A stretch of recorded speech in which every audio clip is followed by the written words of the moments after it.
This is Jessica, WCR here. We have a webinar on winterizing pure water systems. We have John Lee with us who's going to answer a few user questions. So let's get started. Question number 1 is, what happens if I don't winterize?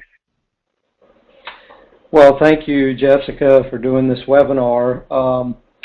Well, there's a couple things that could happen if you don't winterize. It could be very costly, mainly because you could bust your housing by expansion when the water freezes, expands, or it could be something as simple as just your fittings crack and leak, or it could be as extreme as you damage your RO membrane, and that's your most expensive part of your system. Membranes basically are sprayed on. That's a very thin film that's sprayed onto a special kind of paper. And if they freeze, it can become very dry and cracked. And if it cracks, then the water, of course, would get through that membrane without removing the TDS. So that would be a very expensive mistake. Winterizing is pretty easy, and we'll talk some more about that. Okay. What if my system freezes?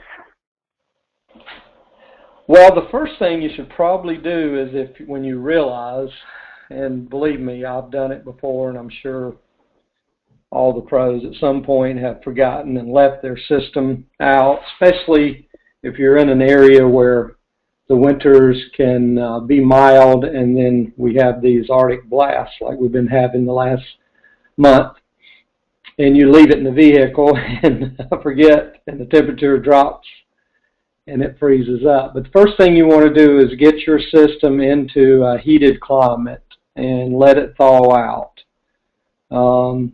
You'll know it's thawed out. It starts dripping for sure. And then empty your housings. Take your housings off and empty the water out of them. Take the top off of your RO, if it's an RO system, and pull that RO membrane out and examine it. Put it in a 5-gallon bucket and let it drain. And then put the system back together. Put your filters back in, screw your housings back on, and hook it up to the water. And visibly look for leaks first. A lot of times, if those connections expand, you're going to have to replace them because they're going to leak. And then check your TDS and see if your RO membrane is safe. If you're not able to bring your TDS down to the normal 98, 99% the RO does, and of course you're going to know you're going to have to replace the RO membrane. Okay. What can I do if my system freezes? Just like I said, the best thing to do is a physical examination after you've thawed it out. You may have to replace the membrane. A lot of times with DI tanks, they're fine if they freeze. Long as it doesn't bust the head or the fittings, it's not going to hurt it to freeze. You can still reuse it. Same way with a carbon or a sediment. Once they've thawed out, they're not going to be damaged in most cases. The main thing on like a DI tank is you have to be careful of your fittings and leaking. You can freeze a DI tank enough to where it splits the tank, and then you've got leaking there, so you'll have to replace it. Okay. Can I use a heated blanket while transporting my system or storing it in the garage? Yes, you can. I'm not real familiar with heated blankets other than the kind, I guess, that you would use on your bed, but yeah, that would work. They do make heat tape, which is real popular for pipes, and that would work fine if you wanted to plug it in. One problem with that would be in transportation is not having, 110. Probably the best way, if you're going to transport it during frozen temperatures, would be to use RV antifreeze. You can get that at most of these Campers Worlds and places, and just fill the housings with the RV fluid until you're ready to use the system. Okay. If I'm not going to use my system for 3 months, what can I do to make sure it works well when I'm back to work? Well, that's where the RV antifreeze would come in handy. First thing you want to do is, if you're going to store it for the winter, would be to drain the water out of the pre-filters, your carbon sediment, drain the water out of that. And it's fine for those to be dry for 3 months.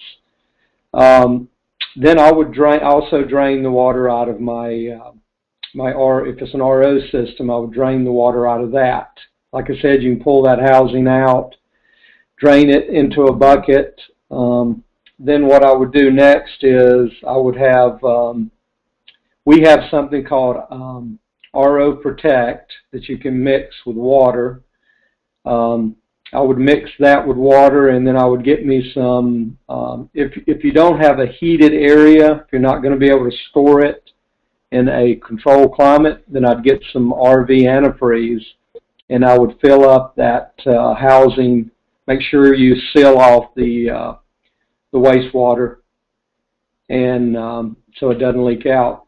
Fill it up with the RO Protect and the antifreeze, and put the top back on it, and she'll be good for storage. Then when you're ready in the spring to use the system again, just hook it up and run water through it till it runs till you get clear water. Now remember, on the DI tank, you're going to need to drain it if it's not going to be in a heated climate. If you're going to store it in a heated climate, it's fine to leave it wet and moist. That's not a problem. But you wouldn't want it to freeze up because the things we talked about earlier. Okay. All right. Well, that's the end of our user questions. Like I said, short webinar. As the winter months approach, we wanted to go over this. Any last-minute things you wanted to add, John? No, that's it. Other than I did want to let everybody know, if you have any questions, feel free to call me, text me. We're willing to help you out in any way we can with your system and preparing for these cold winter months. Okay, great. Well, we want to thank everyone for watching, and we want to thank John Lee, and we will see you guys all next time, all right? Bye. Bye.